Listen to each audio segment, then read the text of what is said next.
Gruntworks Nation, the Big Earl is always asking, why is China hoarding food? Experts say that China is hoarding a massive amount of food. They will soon have over two-thirds of the globe's corn reserves, over half of its rice, and over half of its wheat. But when asked about it, China lies. One China expert says they, of course, will never admit to something like that. Well, what does China know that we don't? When it comes to global food shortages, China is the canary in the coal mine. You see, China is the world's number one food importer. They rely on the rest of the world to keep their people fed. So they can't afford to mess up, or there will be riots, civil panic, or even worse, when over a billion people can't eat. What does this mean for Americans like you and me? Two words: food shortages. That's why it's a smart idea to stock up on a kit of best selling For Patriots survival food. Create your own stockpile of the best selling For Patriots survival food kits, hand packed in the USA. The kits are compact and stack easily. They have different delicious breakfast, lunches, and dinners. And their 5-star reviews on the website rave about the flavor and the taste. Right now, you can get 10% off your first purchase of For Patriots survival food by typing in the code VTTGW at checkout. Just go to forpatriots.com and use the code VTTGW to get 10% off your first purchase of For Patriots survival food. That's forpatriots.com. Use the code VTTGW. Hey, what's going on, Mental Health Nation? Buongiorno. This is Cliff in from Naples, Italy. It's about 11:30 p.m. here. Hope everybody's doing great. It's been a couple of weeks since we've done a podcast, mainly because of my move from America to Italy. I've been here about 8 days now, so just still getting adjusted to the time. It's really super excited. Tonight, we're kicking off season 3 of the Mental Health Warrior. I'm super excited. I'm going to call it the new beginning because this year's going to be a new beginning for everybody. So all the old crap and all the weight and everything that's been holding you back is no longer going to do that this year. And we're going to have lots of exciting podcasts coming up to help you with that. With that, I'm super excited to have Doug, Air Force veteran, also a sheriff. You retired sheriff, correct? Correct, Doug? Correct me if that's right. Retired deputy sheriff, yes. Retired deputy sheriff, yes. First of all, thank you for your service, and also thank you for what you do as a sheriff when you was a sheriff, because we know that policemen and firemen, they're the first line of defense here, in the States.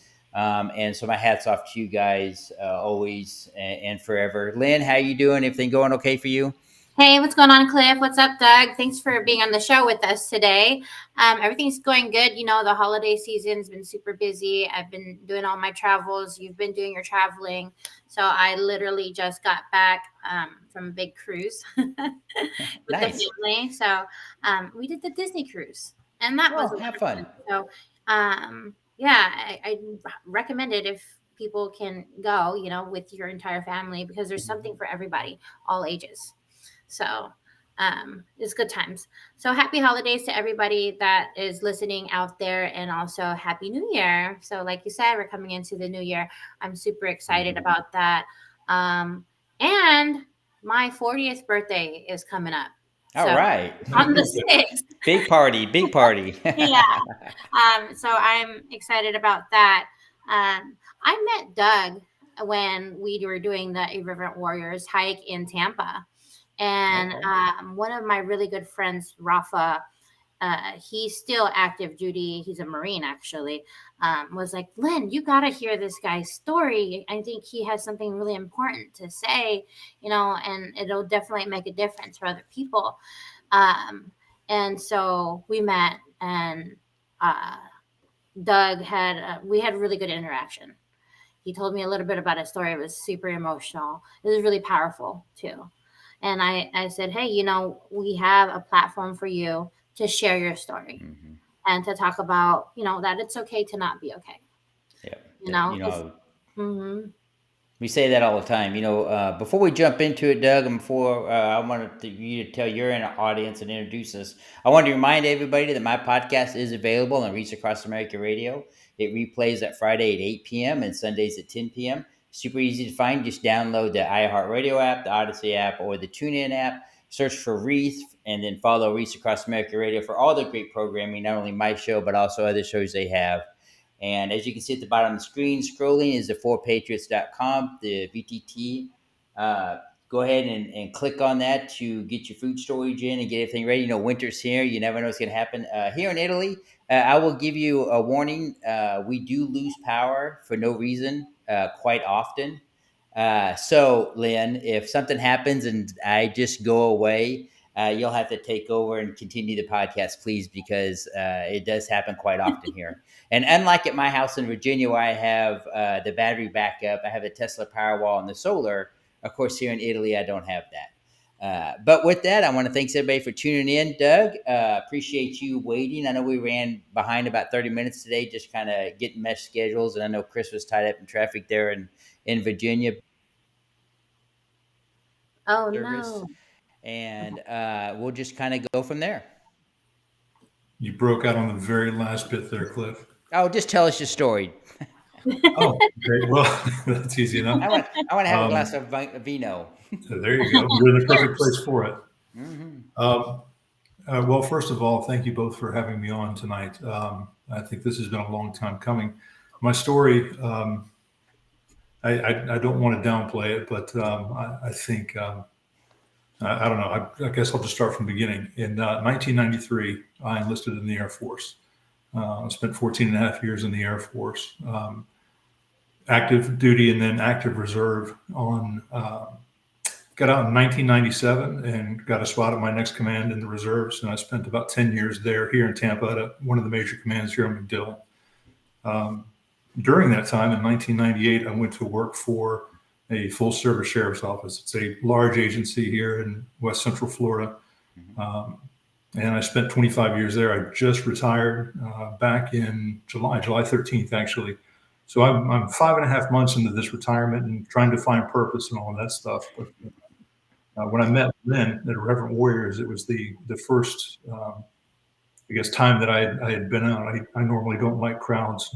Obviously, it's kind of something I think we can all resonates with all of us. Yeah. But I went out there begrudgingly. My wife told me that I needed to leave the charity run that was actually like 3 blocks over. So I changed in the parking garage and put on my kit and walked over and did this march. And as Lynn said, it was very emotional. It was just kind of one of those floods of emotions where, you know, you finally realize you're not alone. Yeah. And of course, we know that. You said earlier, you know, everybody says it's okay not to be okay. And, you know, everybody understands that. But just the stigma and the fear of what might happen if you're found out. For me, that began in about 2002. On 9/11, when the first tower came down, my phone rang. And it was the command, and they said, "We'll see you tomorrow morning." So I went back to the sheriff's office on my last day of duty there, and I said, "I'll be gone, and I don't know for how long." Fast forward 37 months and 18 days later, I come back to the sheriff's office, and everything was fine. And of course, you know, you have unresolved military issues. I did not get to deploy, fortunately or unfortunately, depending on what side of that story you want to stand on. I broke my ankle during PT. And because of that, right before we deployed, I had my first surgery. So my teammates, I mean, we were a protective services detail for one of the combatant commanders out of MacDill. And my teammates went downrange without me. And that was something that I held on to for a lot of time, a lot of guilt, a lot of shame. And of course, you come back to civilian law enforcement in a major metropolitan area. All you're doing is acute and chronic poison. I mean, or just trauma. I was telling a buddy of mine the other day that when you're only given poison to drink, your only choice is poison. So you're going to have to drink the poison. Yeah. So you try to do what you can and talk to folks, and hopefully you're never found out. And that worked until about 2019 when I had a break. It just, I couldn't maintain anymore. I had been promoted to lieutenant. I was a platoon commander, had my entire platoon. Everything was fantastic as far as the platoon and the workings of all of that stuff. But I was on midnights. And being an older man, midnights is not a lot of fun. Yeah. And I was sleeping for about an hour to 2 hours a night. And that went on for about a year and a half. Well, as we all know, If you're not sleeping well, you're not rested, your cognitive functions start to decline. Everything is just, the things you can keep a lid on, you're not able to keep a lid on it anymore. And, while I was at home, I would just sit in a dark room. My wife and kids would leave for the day to go to school and work respectively. And I would literally sit around in the same clothing that I was wearing when they left. No TV, no radio, no book, just sitting. And it got bad for about 6 months there. You go through the I'm worthless, I'm this, I'm that, whatever the case is, and you choose your route, I guess, with the depression and the shame and the guilt and anxiety. I was having anxiety attacks on order of 2 and 3 times a week. Yeah. And I'd be at work in my office and I couldn't get my blouse went to the military thing. I couldn't get it unbuttoned quick enough. I couldn't get my body armor off fast enough. Couldn't get my gun belt off fast enough. And I closed the door and I thought I was going to die. So it got really scary. And with that, I was under the impression, of course, it was just my perception that, I'm sorry for the profanity, but, I'm a worthless piece of shit. So I don't love me. Who else can? So with that in mind and that perspective, every conversation I have with my wife for like the next 6 months, I think it's the conversation that's going to end it all. She's like, you're worthless. I'm leaving you. And that was really nagging at me too. So in October of 19, I was on patrol one night. Again, everything at work looks fine. Yeah. I was leaving early. I would either burn time or actually mess up my payroll. That's later in the story. But I was sitting behind a closed school, 3 a.m. on a Sunday morning, just sitting there by myself and looking out the windshield, and just thought to myself, for the first time ever, I have a pistol on my hip. I can take care of this all right now. Mm-hmm. And that thought scared the hell out of me. I had been to, I can't even calculate the amount of death scenes I've been to. Every matter of mechanism of injury and death, I've seen it, and I can understand it. But I never considered it as an option for me until that point, and it really, really woke me up. That morning, I went home, still contemplating everything that had happened throughout that night. Again, nobody knows that I'm having an issue. Right. I'm fully functioning and high functioning at work for the most part. My administrative stuff was slipping. At home, when the family was there, I'm smiling, cooking dinner, and I think that I'm putting on the brave face. And I was hiding in plain view for nearly 2 decades before this break. And when I got home that Sunday morning at 6 a.m., my wife was awake. Now, that's my experience is never a good sign. A Sunday morning and the wife is awake at 6 a.m., wide awake and ready to talk. And I came in and she says, "Hey, I want to talk." And here it is. This is it. I've been waiting for this moment for 6 months. And she said, "Would you consider going to marriage counseling with me?" And Cliff, I got to tell you, man, I hit the floor. Yeah. On both knees, hands, praying, begging, please, yes, anything. I thought this was the end. I find a counselor within days, and we're in there. And after this 1-hour session, the counselor says, "There's nothing I can do for the two of you." And I literally threw my hands in the air and had resigned myself to the fact that even a professional can't help us. And she said, you're each other's best friends. She said, there's nothing to counsel here. And then she started asking me questions directly, and my wife was answering before I could. Yeah. Stuff like, what's your mood? Are you normally low, you medium? How do you sleep? All of these things. And that's when she recommended that I get into the VA and seek counseling outside for PTSD. Yeah. And I did, almost immediately. Of course, I was diagnosed and everything else. And 6 weeks into my treatment, something happened at work. I left someone in charge, and a decision was made that would have been contrary to my decision.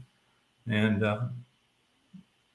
the bosses woke up in the morning and said, "Hey, why was this decision made? Why was Doug there?" This would have never happened if Doug was there.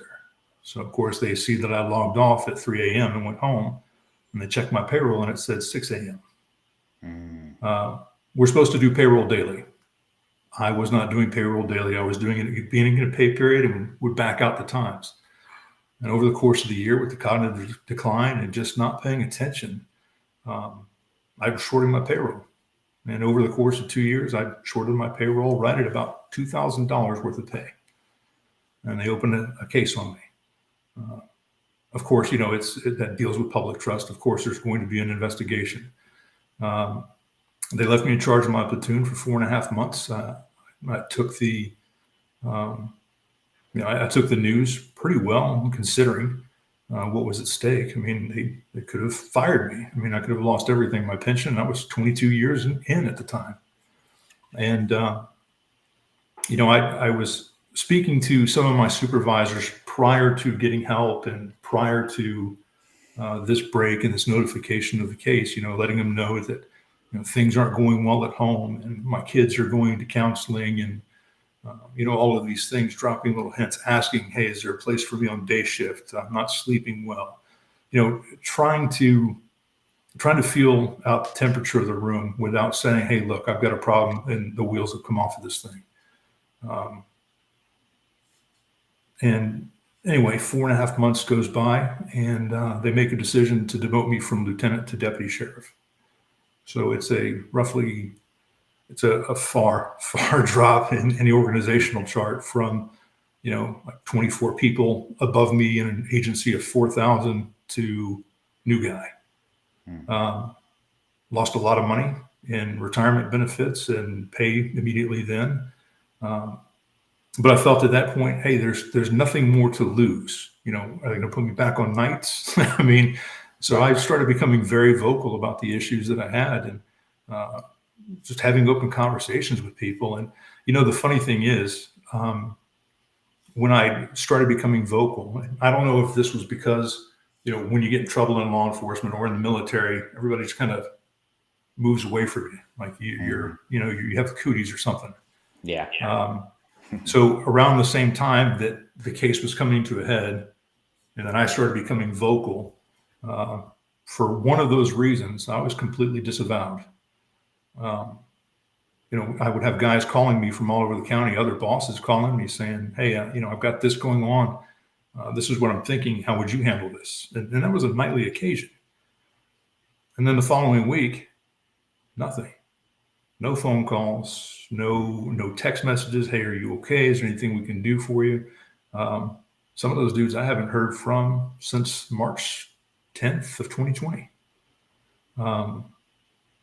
And I think that's more an indication of their character than mine. So I'm not really concerned about that. I think it's just very telling. And I think if anybody puts it together that's still within that organization, they may still want to hide. The biggest thing I learned about all of this, that's kind of my story quickly. The biggest thing I learned is I don't know if there were outside of the employee assistance program, I don't know if there was any other program available to first responders through my agency. Towards everything starting to ramp up, we had a resiliency program, we had a suicide prevention program, we had all of these programs, but of course nobody's going to use them. Because if I tell you, hey, I have a problem, there's the idea that they're going to take your gun from you. They're going to take your command from you. You're going to be riding a desk. You're going to lose your ticket. You can't support your family. And most importantly, you're not going to be able to do the job that you dreamed of doing when you were a kid. And I already had that taken away from me when I couldn't go down range with my teammates. So I knew what that felt like. So 5.5 months into retirement, it seems like a whole lifetime ago that I experienced all of those things. And there's been a lot of treatment since. On a Reverend Warrior Silky hike, by the way, I highly recommend wearing silkies. The breeze is fantastic off Tampa Bay. Again, the biggest thing I learned was just say something. I never asked for help, and all I had to do was help. Because now that I'm talking about it, life is so much better. I'm sleeping better. colors are brighter. You know, the Yeah. thing is just so much better. And you know, who would have considered just talking about something and putting it out there and being vulnerable was really the way to go. Well, and I think, first of all, Doug, thank you for your story. I think for a lot of men out there is, it's something I talk about as a suicide survivor, and I don't know how much of my story that you know about, but I mean, had my brother not found me, I wouldn't be sitting here. So I went from A and as close to Z as you can get from completing without being successful, Yeah. and made it, my life's mission to, talk about it. And that's why I started the podcast. But just like you in the military, being an officer, when I first started to publicly speak about mental health and suicide 12 years ago, nobody was doing it. And I was the only officer to do it. And you talk about being shunned and talked about, one day you're buddies with somebody and the next day they can't even stand and talk to you. They see you coming and they literally turn and go the other way. And I had to, that was hard on me, and I'm sure it was hard on you. But then you have to realize, and you brought up a good point, is sometimes it's their own self-reflection. They're dealing with their own demons, and now here you are being strong and talking about it, and they're not just ready for it yet. And I think for a lot of people, especially in law enforcement, and still so much in the military, is you're just too afraid to talk about it, and you don't have anybody to talk about it with that you can trust, because I didn't trust anybody at all. And I still have a hard time with that, with trust and opening up to people and talking to people, even as long as it's been since my attempt.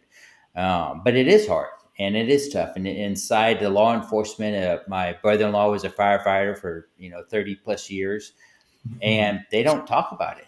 No. I'd have private conversations with Aaron. They're like, no. And even after he retired, he still didn't talk about it. Things and issues like that. So, it's Doug. I appreciate the fact that you are talking about it. You give a voice to a lot of officers out there who don't have the strength or the courage. And I wouldn't say courage is in, it's hard, right? Because, I could have lost my job in the military. I could have not, being in the military and being a warrant officer was the only thing I ever wanted to do my whole entire life. And you talk about this, is it was so important to me, and I could have lost that, but I didn't. And a lot of good things has come from that. And I think, you coming on this podcast and telling your story, and being the guy, right? Because you're the guy, right? You're the guy in the uniform. You know what it's like to be a police officer. You know what it's like to go on those calls. You have those stories that we don't have. But also, even though our stories are different, they're still the same, right? You're still sitting alone, dark in a room. You're still, having those thoughts. You're still not wanting to see the sunshine or the moon or whatever. You don't care about anything, and you just kind of go into that tunnel, and you don't know how to get out of it. And for you, luckily, sitting there in that car and having that moment woke you up, right? It took me waking up in a hospital, damn near killing myself to get to that point, right? And I don't ever want anybody ever to get to that point. That's why I'm here. I mean, this is a cautionary tale. I'm no victim. Yeah. I messed up. I shorted my payroll. I got caught, but the drop from that, the height of my career, the pinnacle of my career, actually turns out the best thing that ever happened to me. It's taken me 3 years to recognize that. Of course, this wasn't an overnight thing. And had it not been for my wife, I often refer to her as my hero, my shield, and my retreat. Had she not been awake that morning, waiting for me, and she explained later that the reason she said marriage counseling is because she knew I would take it seriously, and that was the only way she can get me in front of a neutral person to point out what was going on, because she didn't want to seem critical. And what I found out was that here I think that I'm worthless and this woman hates me, but she's been literally paying attention to every breath that I took, awake and asleep, for 16 years prior to this break. But what you said about men not wanting to talk about it, I think the biggest thing, and one of the things for me, was you don't want to take a look inward. You're a warrant officer, you're chief, Mr. Bowman. Yeah. You're supposed to be the guy, the one who knows everything about his business, and in my capacity, I was the boss. Yeah. You can't be seen lacking. And I think if you start being critical of yourself, it's a dangerous place, man. I don't know what the answer is. Just I'm still trying to figure it out myself. Yeah, there's no answer, and I talk about this on the podcast, and Lynn, you can jump into is, Mhm. I'd say this all the time that if you're in that dark place, or you're in that room, or if you're in that mode, get up and go do something different. Get out of that room, stop what you're doing, go for a walk, do something to change your mindset. Because if you sit there and constantly think about those things over and over again, just like you said, you can have anxiety attacks, and you're just going to continue to go down that dark path. What do you think, Lynn? Well, I was gonna say, like a lot of us military folks, veterans, and law enforcement officers, what we tend to do is keep ourselves busy. Like we do a lot of busy work. We find a lot of hobbies. We do a lot of things that take up a lot of our time. Like all of us, we're all runners, right? I used to be a runner. Cliff, you run. Oh Doug, yeah, I know you're a runner. When I used to take up my time training for marathons all the time, and then that would be like my escape, right?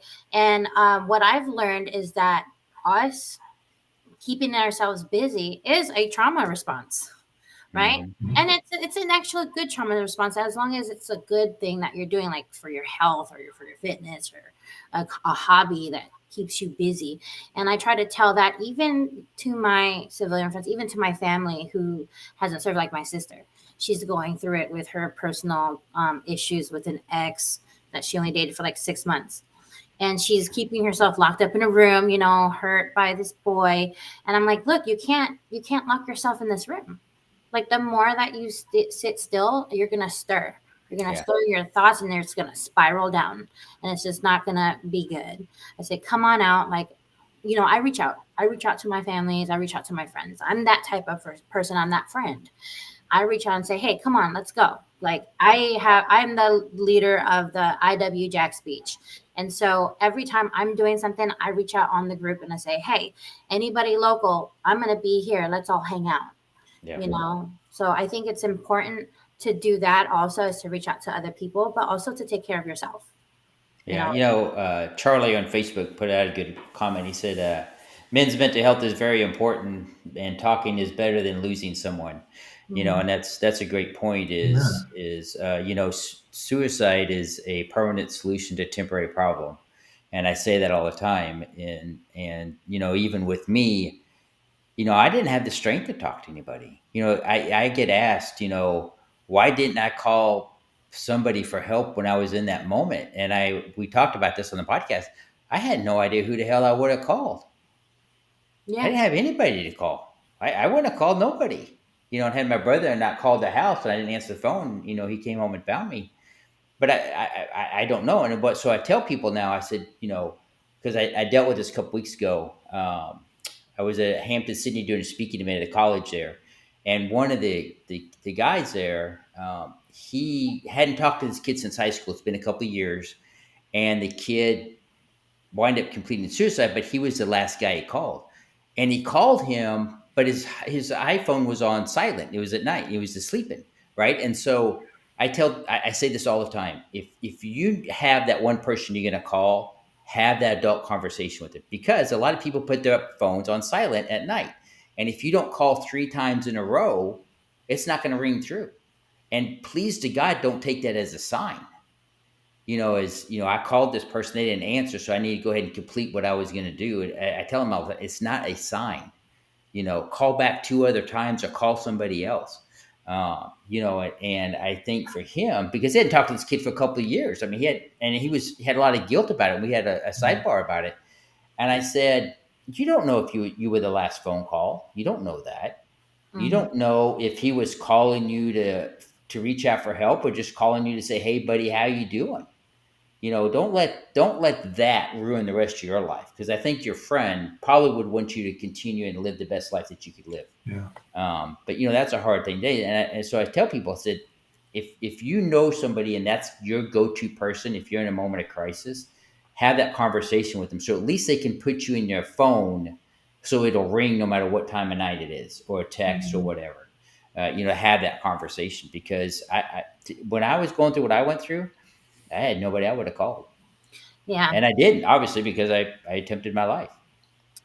I think now, this day and age, we also have that social media. This is why Veteran Trash Talk, we started our group, Yeah. because back in, it was 2020 and we were all isolated. We were Mhm. all, what were we doing? I forget that word. Teleworking, We were COVID. teleworking during Yeah. COVID, right? We were sheltering in place, or whatever that was called.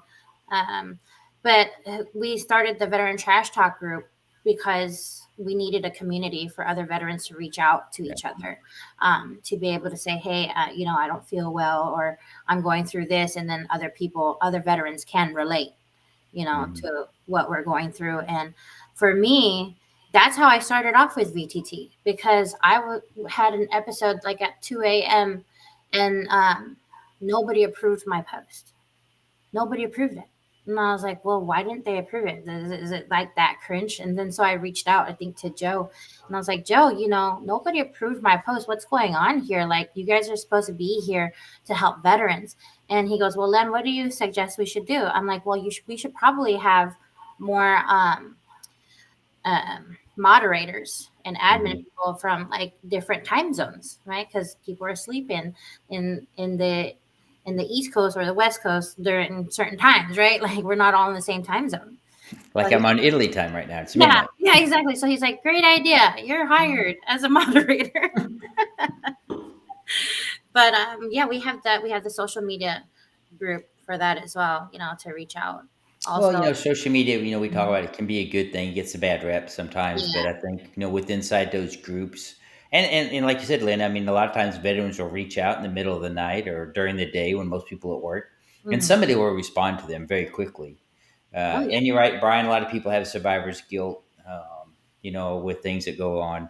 But Doug, let me ask you a question Yeah. with inside the police force, because I think a lot of people who don't work in that arena don't understand. You know, they say the culture is similar to the military, but is it really similar to the military, or is it just a little bit different? Because I, I have I'm to going to think catch this. y'all either way I answer. I know I think there's similarities, but I think it's also a lot different. Well, I will say that as far as being on the hypervigilance loop, I mean, Yeah. it is very, very similar. It's very similar in that when you go to basic training, you learn how to work together as a team, esprit de corps, the mission of your service, and all of these things. And of course, when you get to your unit, then it's unit pride, unit history. And it's the same thing in law enforcement. I mean, you go to the academy, you have shared hardships. You go to your own district and you have that district's pride. And I think in those aspects, it's very, very similar. I know that when I left my teammates, for me that was a tribe, and I'm still close to those guys now, and I call and speak to them, and got to return a call when I get off this podcast. But I mean, I got out in 07, and I'm still talking to these guys. We're still in contact. In fact, I spoke to them right after I had my break, and they're like, "Yeah, bro, that's why we've been telling you to get help for years." And I denied it. Said, "No, I don't rate. I'm not you guys. I didn't do that." But when I left them, that was, my God, it felt like I was ripped in half. When I left law enforcement, I don't really know that I was. I mean, because of course, when you have a fall from that, I was able to retire on my own. It took 3 more years after the demotion to retire. I set out to do everything that I wanted to do. I mean, I was a supervisor. K-9 sergeant. I was on the bomb squad for 7 years. I mean, I did everything that I wanted to do. And not only that, my buddies from my old team still call me. I've received 3 calls from anybody who's still working at a 4,000 person agency. My friends. It's I don't know, man. You take that for what it is. I think the esprit de corps and having mission and purpose makes it very similar. I think being on that hypervigilance loop makes it similar. Shared hardships makes it similar. graveyard humor to break everything makes it Mhm. similar. The stigma on PTSD and mental health in general is similar. Um, yeah, so I would have to say it's very similar. And I'm not saying that police trauma is more than fire trauma, or fire trauma is more than military trauma, or any combination of that, because trauma is not a competition. That would be ridiculous Yeah. to even suggest. But I don't know. I do know personally, I felt much differently when I left my teammates uh, than I did when I left the office. Yeah. Well, you know, it's hard and it's tough, right?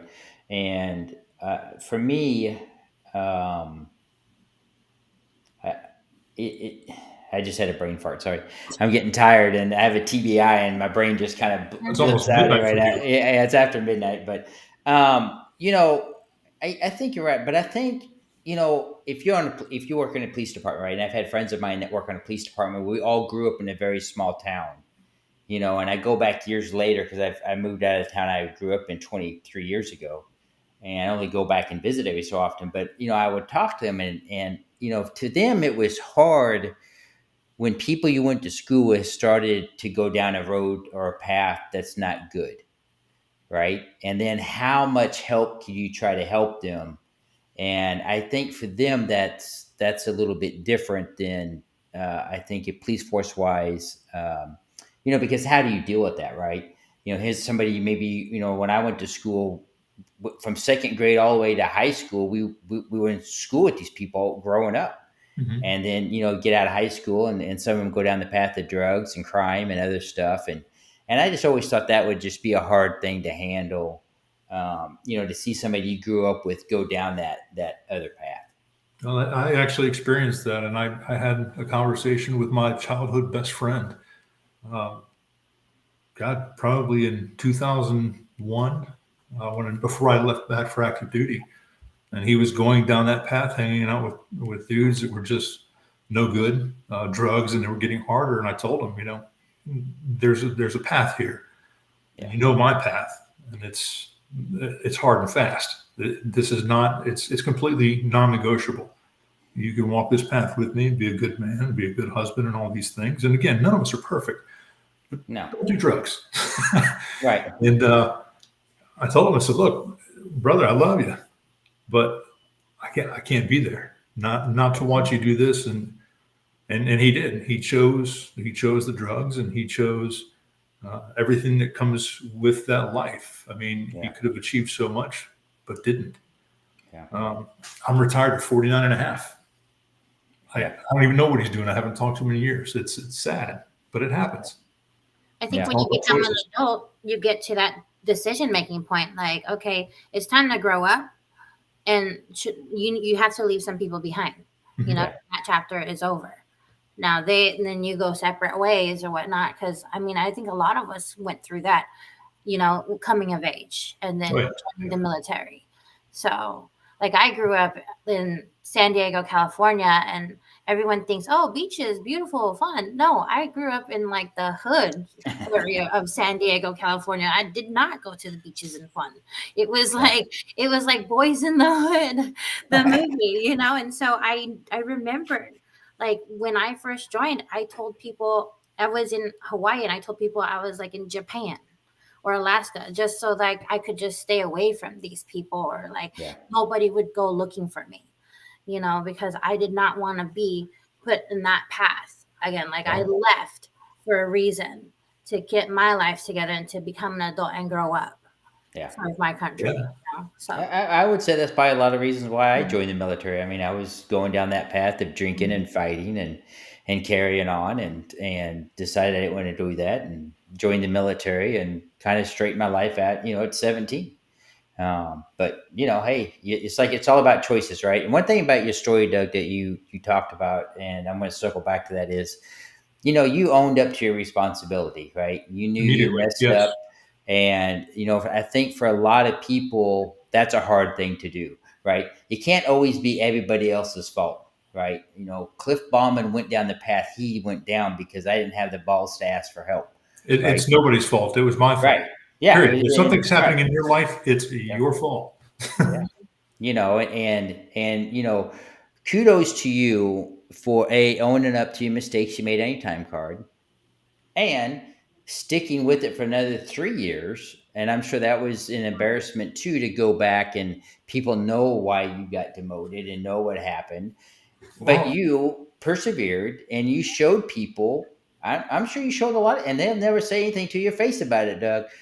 But God bless you for showing up every day to work after all that happened and saying, you know what, I effed up, but I'm still here doing my job every day, and it's okay, and I'm going to be all right. I would love to tell you that that was easy for me, Cliff, but I I know it promise wasn't you easy. that more days than not, I woke up every morning and gave away my joy. Yeah.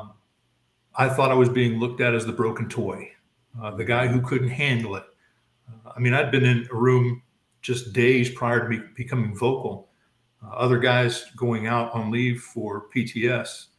The guy's trash talking them. I mean, low class, bro. That's about as Yeah. junior varsity as it gets. And Yeah. I mean, the stuff that this one guy in particular, I mean, he'd been in a shooting, came back to work, and there's a fatality that he's there, a car crash, and he can't get people out of a burning car.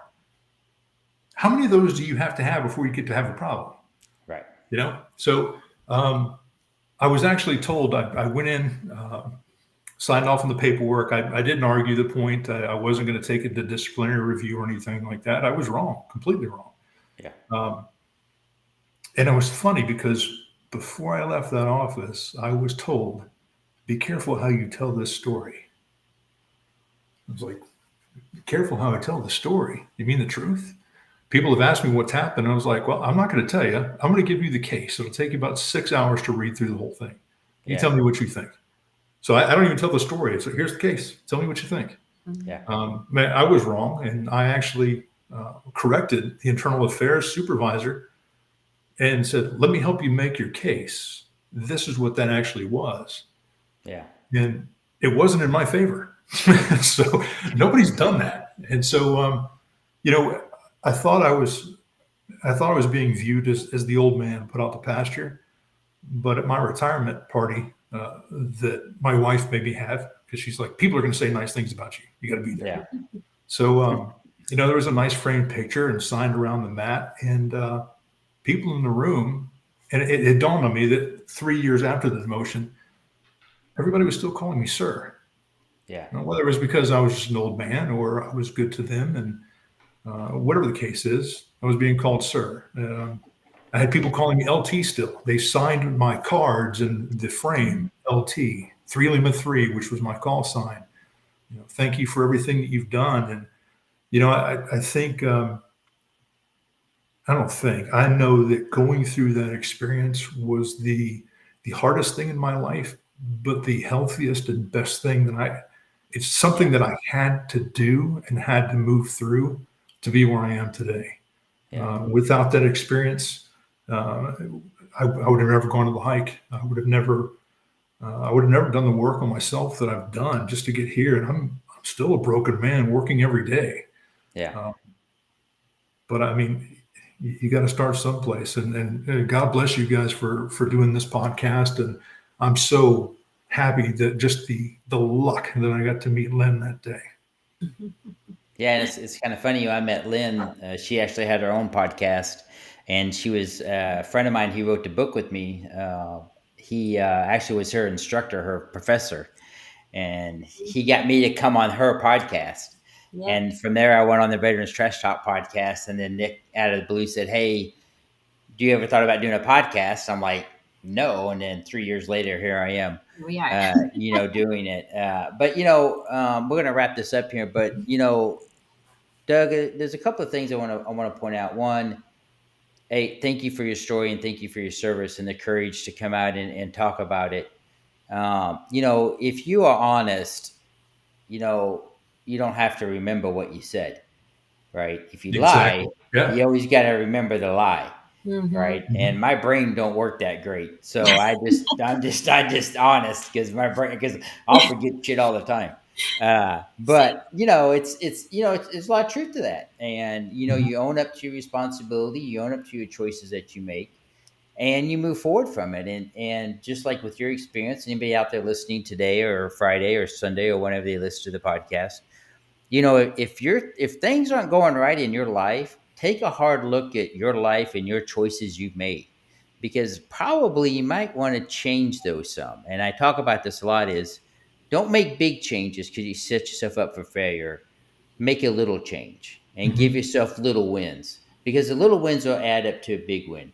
And you know what, as we wrap this up, Doug, do you have any last comments or words for the audience out there listening? And then Lynn, I'll turn over to you and then I'll close this out. All right. I think the biggest thing is that having gone into and moved through this now and still moving beyond it, the most important thing that I'd like to point out is that my marriage is still intact. I mean, I've been married 23 years. I've got a 19-year-old teen and a 16-year-old who are healthy. And, no matter what it looks like, you can win. And this, winning is a thing. Like you just said, stacking wins, one win, just stack them up at the end of the day. I mean, it's Atomic Habits, the book, 1% better each day is, that's where to go. And again, thank you very much. And I hope this helps somebody. And I hope to walk the path that you've walked with podcast and book. And that's stuff that's in the mix right now. So thank you both for your time. Thank you. Oh, thank you a lot, Doug. Go ahead, Lynn. Doug, thanks so much for joining us on the show. Telling your story is a lot of strength and courage. I look forward to what you have in the future, because I know you want to write a book. And definitely we would put that on our, we have a book club, Veterans Book Club. We'll put that on the rotation once it comes out. And then we'll probably have you back on the show once you have it out. But for everybody else out there listening, go ahead and check out VeteranTrashTalk.com. You can find all of our podcasts on there. We have a sports betting show, the main podcast with the boys, the Trash Talk Hour, and then our podcast as well. And I think there's other ones out there too. But you can also find merch on there. The one that Cliff is wearing right now, Quit Being a Triggered Pansy. That's one of our best-selling shirts. So you can find it on VeteranTrashTalk.com. And then Happy New Year to everybody out there. Yeah, Happy New Year to everybody. Once again, Doug, I'd love for you to come back on our show anytime as a guest or, as a guest host. Would love to have you on. I appreciate your time and your service. Lynn, thanks again for getting Doug onto the show and having him on. And I want to thank everybody for tuning in. And please remember that you can catch my podcast now on Reach Across America Radio at Fridays at 8 p.m. and Sundays at 10 p.m. Super easy to find. Just like I said earlier, you just go to your favorite app, whether it's iHeartRadio app, TuneIn app, Odyssey app, search for Reach Across America Radio, and you can get all the great programming. Be sure to check out 4patriots.com, scrolling at the bottom of the scene. I'm sure probably come January, February, we'll have the link back up for the Reach Across America, for the Reach, to donate for the Reach going on next year. We had a great, they did a great job this year with the Reach, ensuring that all those veterans out there have Reach on their tombstones, not only in Arlington where my site was, but also nationwide. So I want to thank everybody who donated for that. I want to say, everybody, my book is still available. It's available on my website or anywhere where you buy your books. Just go to cliffordbauman.com on my website to order it. If you want an autographed copy, shipping will be a little bit more steep because I'll have to ship it from Italy back to the States, but I can go through the post office and it won't be so expensive, but just a little bit more expensive. Or you can go through anywhere where you buy your books, Barnes & Noble and Amazon or whatever. But hey, I want to thank everybody for tuning in. You have a great, safe New Year. And hey, you know what? We are brothers and sisters keepers. So if you had a friend or that somebody, a family member that kind of went quiet, maybe they're not talking so much, let's reach out and say hi. If anything, just see how we're doing. And everybody take care, because it's about 12:30 here in Italy time, and I'm getting ready to go to bed now. But hey, take care and thanks for listening. Good night. Thanks for watching and listening. And now a word from our sponsor, 4Patriots.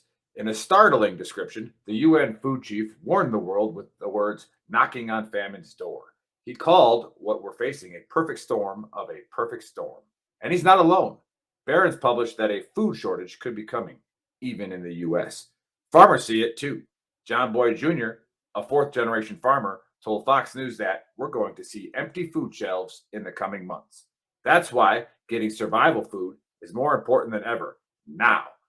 Create your own stockpile of the best-selling 4 Patriots survival food kits. It's not ordinary food. We're talking good for 25 years super survival food, hand-packed in a family-owned facility in the USA and giving jobs to over 200 Americans. They have different delicious breakfasts, lunches, dinners. You can make these meals in less than 20 minutes. Just add boiling water, simmer, and serve. And right now, for the next few days, listeners of the Veteran Trash Talk podcast will get 10% off their first order at 4patriots.com by using the code VTTGW. Go to 4patriots.com and use the code VTTGW to start your